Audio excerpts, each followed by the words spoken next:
자, 그 다음 수업을 시작하겠습니다. 학습시간의 11페이지, 교과서는 23페이지부터 시작하면 됩니다. 이제 통일을 하고 난 뒤에 신라의 모습에 대해서 보겠습니다. 이 당시 시대를 남북국 시대라고 합니다. 밑에는 통일신라가 있었고, 위에는 발해가 있었기 때문에 남북국 시대라고 하는데, 먼저 통일신라의 내용에 대해서 먼저 보겠습니다. 신라는 통일하고 나서 영토가 조금 꽤 넓어졌죠. 대동강 이남으로 넓어졌죠. 원래 신라의 영토는 원래 처음에 시작했을 때의 신라의 영토는 그거를 먼저 보여주는 게 딱 대비되기 좋겠지. 원래는 요만했었어. 원래 요만했었는데 지금 이제 통일하고 나서의 신라의 영토는 여기까지 넓어진 거 지금 발해 밑에까지. 요 전체가 다 신라입니다. 이 전체가. 그만큼 영토가 넓어졌기 때문에 신라가 이걸 관리하고 할 여러 가지 제도나 행정구역 같은 것들의 정비가 이루어집니다. 여러 질서가 마련되는데 그거는 밑에서 좀 이따 자세하게 볼 거고, 일단 통일하고 나니까는 왕의 인기가 굉장히 높아졌겠죠. 당시 통일 전쟁을 시작을 했던 무열왕이라고 하는 왕이 있습니다. 그 무열왕 때부터 이제부터는 안정적으로 왕위 세습이 이루어집니다. 앞에서 중앙집권 국가를 특징들을 봤을 때 왕위 세습이라는 거는 다른 형제나 부족한테 왕위를 뺏기지 않아도 될 만큼 아들에게 안정적으로 왕위를 물려주는 상징적인 제도였었다라고 얘기를 했는데, 신라는 그게 이제서야 확립이 되는 거야. 왕위 세습이 이제서야 확립이 된 겁니다. 그리고 말 안 듣는 귀족들은 다 죽여버려요. 그리고 왕권이 굉장히 강해지는 그런 과정을 거쳐서 이때의 왕권을 일컬어 가지고 뭐라고 하냐면은 전제 왕권이라고 합니다. 전제 왕권. 이거는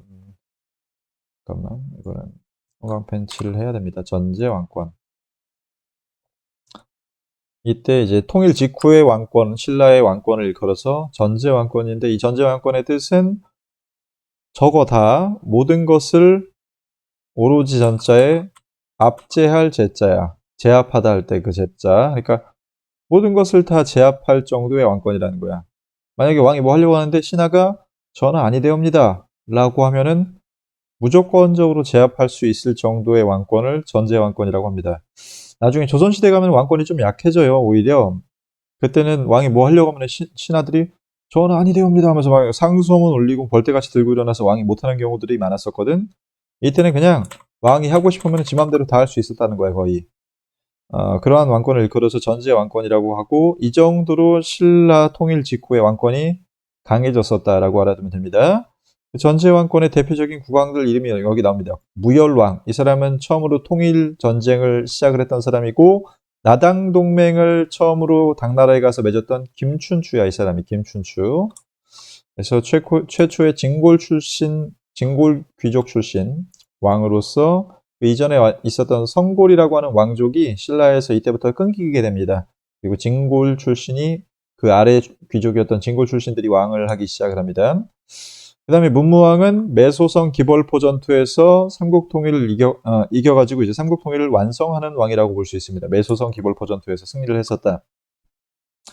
이 무열왕은 백제까지만 멸망시키고 딱 죽었고, 문무왕이 고구려를 멸망시키고 매소성 기벌포 전투에서 승리하게 됩니다. 그다음에 마지막으로 통일 직후에 왕이 되는 이제 신문왕. 이 사람이 제일 중요합니다. 이 사람의 왕권이 제일 강했었어. 이 사람은 말 안 들었던 귀족들을 다 죽여버리고 여러 체제들을 정비해서 완성을 했던 왕이기 때문에 굉장히 중요합니다. 그럼 어떤 체제들을 이 세 왕이 정비를 했는지에 대해서 살펴보겠습니다. 먼저 첫 번째, 요거는 요 표를 좀 보겠습니다. 표. 자, 표가 너무 허접하네. 내가 급하게 만들었는데 지금 수업하려고. 왕이 되게 강해지고 그래도 각 지방마다 한가닥 했었던 귀족들의 힘은 약해지게 된다. 이 귀족들은 옛날에는 원시 시대 때는 부족장들이야, 얘네가 다. 부족장들로서 원래는 왕 말을 안 들었다가 중앙집권화가 되면서 왕 밑에 관리들로 들어간다라고 했었죠. 하지만 얘는 이제 본성은 부족장들이기 때문에 말 안 들어. 잘 말 안 들어. 그래가지고 국왕이랑 항상 대립하는 그런 관계에 있었던 애들인데, 신라가 통일하고 나서의 직후에는 이 귀족들의 힘이 다운되고 얘네들의 힘 다운됩니다. 이거를 표시를 해줘야 되겠구나. 네, 귀족들의 힘은 다운돼요. 귀족들의 힘은 다운되고 그에 비해서 국왕의 힘은 올라가겠죠. 국왕의 힘은 올라가게 되는 그런 모습을 보이게 됩니다. 그 지표로 삼을 수 있는 것이 뭐냐면은 당시 통일 신라 초창기 기록들을 보면은 귀족들이 모여가지고 했던 화백회의가 힘이 굉장히 약해져요. 여기서 뭘 결정해도 왕이 말 안 들어. 왕이 말을 안 들어. 그리고 이 귀족회의였던 화백회의의 짱인 상대등도 뭔가 결정권이나 그런 것들이 굉장히 약해지기 시작을 합니다. 당시 기록들을 보면은. 그에 비해서 국왕이 이 기존에는 화백회의에서 귀족들을 모아가지고 여러 가지 일을 처리를 했었는데 얘네들 말 안 듣는다고 그랬었죠. 얘네들 말을 안 듣고 따로 국왕만의 청와대를 설치한다고 보면 돼. 국왕만의 관청을 하나 설치를 합니다. 집사부라고 하는 관청을 설치를 합니다. 그리고 이제부터는 그 집사부의 국무총리였던 중시 혹은 시중이라고 하는 애가 있어요. 시중. 이 사람, 이 국무총리야, 국무총리. 이 사람의 힘이 굉장히 막강해집니다. 상대 등의 힘을 뛰어넘을 정도로 굉장히 막강해진다. 그래서 이 중시라는 거는, 시중이라는 건 왕이 믿을 만한 사람에게만 딱, 요 시중 역할을 맡겨요. 그래서 집사부는 왕의 명령을 받아가지고 일을 하는 애들이었고, 그에 비해서 화백회는 귀족들의 이익을 대변했던 관청이었었는데, 이제부터는 국왕이 모든 걸 다 제압할 수 있을 정도로 왕권이 강해진다는 거야. 그 다음에 육두품. 우리 신라의 신분제도에서 징골 귀족이 제일 높은 애들이고, 얘네는 1등급까지 다 승진을 할 수가 있었어요. 1등급 관리인 이벌장까지. 그런데 여기 그 다음 등급이었던 육두품은 여기 6등급까지밖에 관리 등급 승진이 안 돼. 6등급까지밖에 승진을 못했었어요. 그래서 얘네는 아무리 노력해도 요 위에 1등급 관리를 받을 수가 없었어요. 그렇기 때문에 얘네는 자기들의 실력이나 그런 것들을 향상시키기 위해서 공부를 굉장히 많이 하는 똑똑한 애들이 많았었어요. 육두품에. 그러다 보니까 이 똑똑한 애들을 왕이 자기 편으로 만들어가지고 왕의 조언자 역할을 시킵니다. 왕의 조언자 역할. 여기 옆에 있는 애들이 육두품 지금은 관복 색깔이야. 여기는 약간 자주색, 여기는 빨간색. 그래서 왕의 조언자 역할. 얘는 똑똑한 애들이기 때문에 왕의 조언자 역할을 시키면서 얘네들은 왕권을 뒷받침해주는 역할을 합니다. 그다음에 두 번째로, 그 다음에 마지막으로 이제 잘못한 관리들을 검사하기 위한 사정부, 정치를 검사한다라는 뜻이야. 사정부. 니네가 알고 있는 그 사정이 아니야. 검사한다. 정치인들을 검사하는 부서입니다. 정치인들을 검사하는 부서. 그러니까 지금의 검찰이랑 비슷하다고 보면 돼요. 비리를 조사하고, 그래서 귀족들이 잘못하면 가가지고 다 끌고 가는 거야. 끌고 가서 조사하고 가두고 하는 그런 관청을 설치하면서 귀족들의 권한이 더더욱 약화되고 왕권이 강해진다라고 생각을 하면 됩니다. 그래서 학습지에 관련된 빈칸을 좀 채우겠습니다. 먼저 왕의 명령을 받아가지고 일을 했었던 집사부라고 하는 관청이 생기고 여기에 장관인 중시가 굉장히 권한이 강화된다 라고 생각을 하면 되고, 사정부를 지금 설치를 한다라고 했었죠. 사정부를 설치를 한다. 그에 비해서 아까 여기서 봤었던 귀족이나 상대 등의 힘들은 굉장히 약화됐었고, 특히 육두품의 역할이 증대가 되면서 얘네들은 왕의 조언자 역할을 해준다. 왕한테 어떤 조언하는 역할을 해줬었고, 특히 얘네 똑똑하기 때문에 일을 잘해. 그래서 행정적인 실제 업무를 담당을 하면서 왕권을 뒷받침하는 인재로 성장을 하게 됩니다. 그리고 이러한 똘똘한 애들을 키웠던 교육기관을 하나 설치를 하는데 이거를 일컬어서 국학이라고 합니다. 국학은 여기 쓰지 않았습니다. 국학은 대학이야, 대학. 여러분들 우리 이제 조선시대 때까지는 국영수 사과를 배우기 이전까지는 대부분 교육을 한다라고 하면은 뭘 가르치는 걸 얘기하냐면은 유교를 가르치는 거라고 생각을 하면 됩니다. 유교를 학문적으로 공부하는 유학을 공부하는 거라고 생각하면 돼요. 유학. 뭐 공자, 맹자, 순자 그런 사람들의 사상을 가르치는 공부가 당시 대부분의 우리 정근대 시대 사회에서는 이런 공부가 주된 공부였었다고 보면 됩니다. 공자맹자 사상은 어떻게 살라는 거야, 사람이? 착하게 살라는 거죠. 착하게 살라. 그러니까 옛날에는 인간 만드는 게 교육의, 지금도 그렇지만은 사람 만드는 게 교육의 주요 목적이었다라고 보면 됩니다. 그래서 유학교육기관을 만들어서 왕권을 뒷받침할 인재를 양성했었고, 특히 육두품이 여기서 많이 우수한 인재가 배출이 돼서 왕한테 조언을 해주거나 실무를 담당하는 역할을 했었다고 알아두면 됩니다. 몇 분? 10분. 10분만 더 합시다. 자, 그리고 이거는 정치적인 체제를 개편을 했던 거고, 이제 경제적인 체제도 귀족한테 좀 불리하게 개편이 됩니다. 왕한테 유리하게 개편이 되는 거죠. 지금 신라가 통일하고 나서 직후의 모든 체제는 국왕의 권력을 강화시켜서 모든 걸 제압할 수 있을 정도로 전제왕권을 강화시키는 그런 시스템으로 다 바뀐다고 생각을 하면 됩니다. 자, 경제적인 시스템도 마찬가지인데, 이 당시 관리들은 월급을 땅을 하나 지정받았어요. 땅이나 지역을 지정받아서 거기에서 세금을 걷어가가지고 자기가 일부는 갖고 일부는 국가한테 내고 하는 시스템으로 돌아가고 있었는데, 아이고 이거 바뀌었네.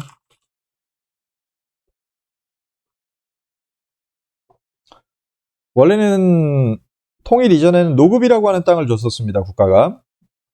이 노급은 예를 들어서 어떤 관리가 도림동을 노급으로 지정받았어. 그러면 이 사람은 여기에서 세금을 걷거나, 세금은 대부분은 곡식으로 내는 겁니다. 곡식으로 이 사람 관리한테 일부를 내면은 이 관리는 자기가 일부는 갖고 일부는 국가한테 반납하고 그러는 거야.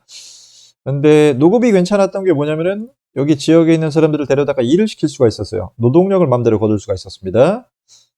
그래서 이 사람이 그냥 단순하게 일만 시키는 게 아니라 때로는 어떤 일까지 일어났냐면은 여기 도림동에 노동력이면 수만 명 될 거 아니야. 엄청 많단 말이야. 걔네들을 데려다가 마음에 안 드는 왕한테 어떻게 할 수도 있을까?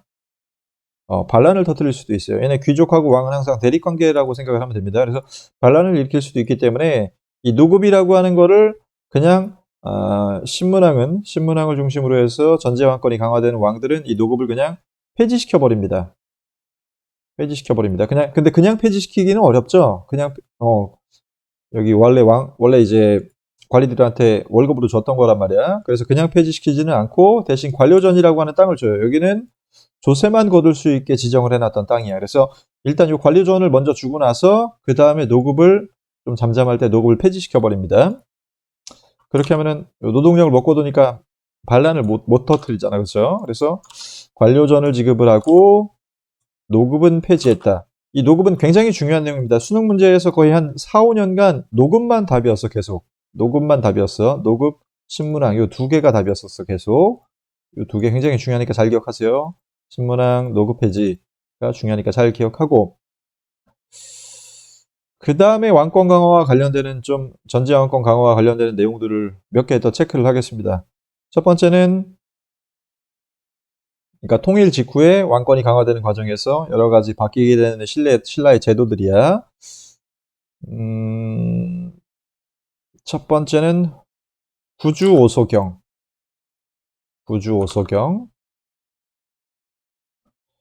원래 신라가 진흥왕 때까지는 여기 영토를 보면 알겠지만은 진흥왕 때는 영토가 이 정도였는데 여기에는 6개 주밖에 없었어요. 주라는 건 스테이트를 얘기합니다. 스테이트 지금 뭐 미국의 뭐 마이애미주, 오클라호마주, 플로리다주라고 하는 것처럼 행정구역 명칭을 얘기해 주인데 총 6개 주밖에 없었습니다. 지금 우리나라로 치자면 대략 도 정도 된다고 생각하면 돼요. 도가 5개 정도밖에 없어. 경상도, 충청도 그게 5개밖에 없었다고. 그런데 신라가 통일하고 나서 영토가 굉장히 넓어졌다고 했었죠. 신라가 통일하고 나서 굉장히 영토가 넓어지니까는 이 주를 9개 주로 확대합니다. 9개 주로. 9개 주로 확대를 해서 여기 보이는 게 지금 9개 주의 명칭들이야. 9개 주의 명칭들. 지금도 남아있는 주들이 있죠. 무주, 전주, 상주 이런 것들은 지금도 남아있는 명칭들입니다. 지금까지도. 그래서 우리 한국사에서는 지금까지도 영향을 미치는 건 굉장히 중요하게 보기 때문에 이건 굉장히 중요한 내용입니다. 삼국의 옛 땅에 3개씩 주를 설치를 했었고 그 다음에 오소경은 뭐냐면은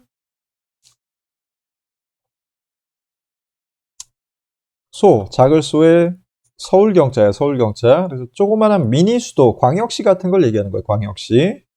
광역시를 군사행정적인 요충지에 설치를 했었는데, 왜냐면은 신라의 수도인 경주, 여기 금성입니다, 옛날 이름은. 이 금성은 너무 신라 영토가 요만큼일 때는 상관이 없었어. 아니다, 요것도 아니지. 요걸로 보자.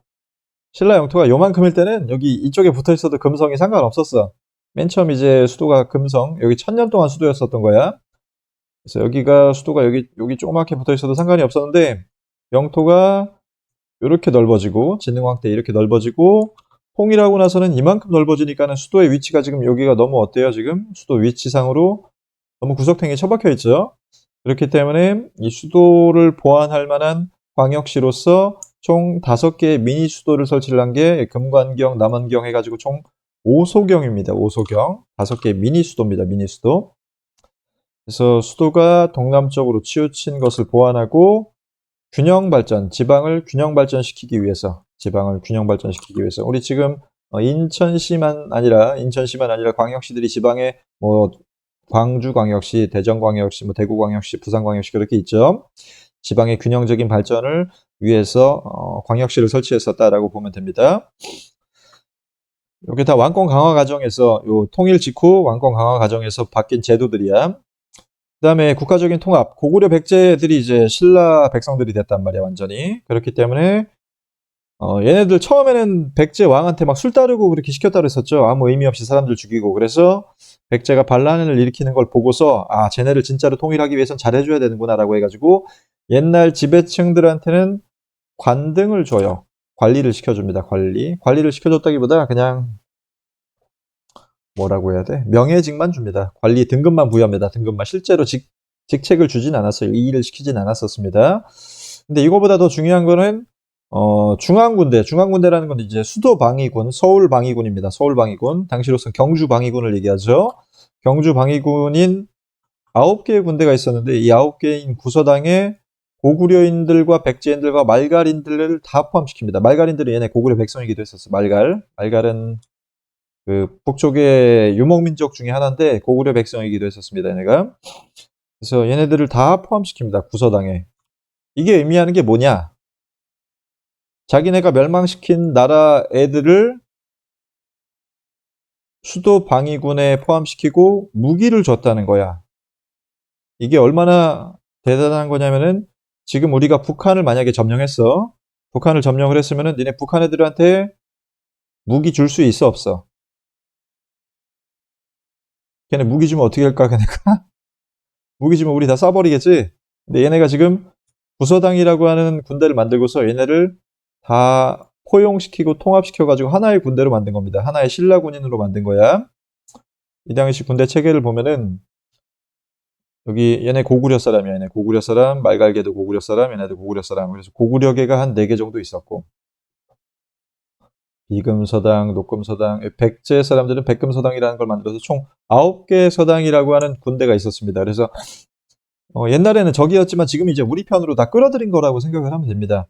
그러니까 실제 통일은 여러분들이 북한 요구를 막 하고 뭐 통일하고 싶지도 않아요 하고 있지 않겠지만은 만약에 통일을 한다고 해도 전쟁의 형태로는 완전한 통일이 되지는 않아. 그냥 다 쓸어버려요 라고 얘기하는 애들이 많은데 전쟁의 형태로는 통일이 완전히 되지 않습니다.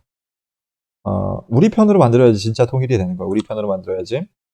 이런 식으로 해서 신라의 통일 작업이 완성이 됐었다라고 생각을 하면 되고 그 다음에 중요한 자료 중에 하나가 당시 신라의 통일 직후의 모습을 확인할 수 있는 중요한 자료 중에 하나가 신라의 촐랑문서라고 하는 문서가 발견이 됩니다. 이게 1930년도쯤에 발견되는 문서인데 19번 요거까지만 봅시다 같이. 요 내용이 아니야.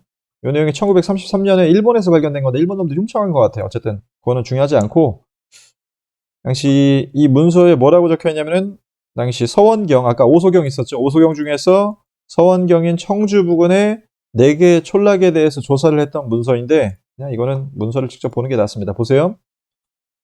이렇게 생긴 문서야. 이 문서인데 이걸 해석을 옛날에 한자잖아다. 해석을 하면은 이런 내용들이 나와. 이런 내용들이 나오는데 이거 보면은 일단 3년 사이에 태어난 사람의 숫자를 막 계산을 하고 있고, 그쵸? 사람의 숫자를 계산을 하고 있고, 여자의 숫자도 계산하고 있고, 노인들의 숫자도 계산을 하고 있어요. 노인들. 그쵸? 그리고 어린애들을, 소녀자, 어린애들의 숫자도 계산을 하고 있죠.